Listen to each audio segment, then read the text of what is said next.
Good afternoon friends जय जगन्नाथ। तो आज हूँ पखाल दिवस। तो समस्त को मो तरफ हैप्पी पखाल दिवस।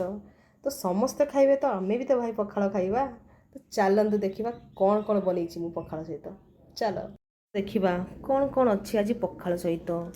सबुठु मेन काकुड़ी लंका आलू भजा आलू बैगण छुई तरकारी बैगण भजा कलरा भजा फुलकोबी भजा शाग शाग ना पखाल कौन कहल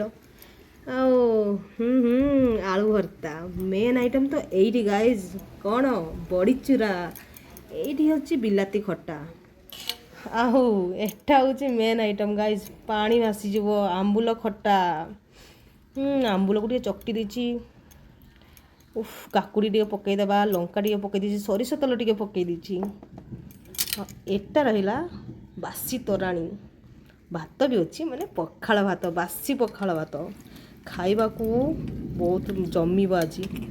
तो गाइस चलो खा लेते हैं। आउ थे हैप्पी पखाल दिवस गाइस। तो समस्ते भल रुहंतु स्वस्थ रुहंतु मस्त रुहंतु। तो चलो खाईदबा भोक है। तो मिलते हैं फिर से बाय बाय टेक केयर धन्यवाद।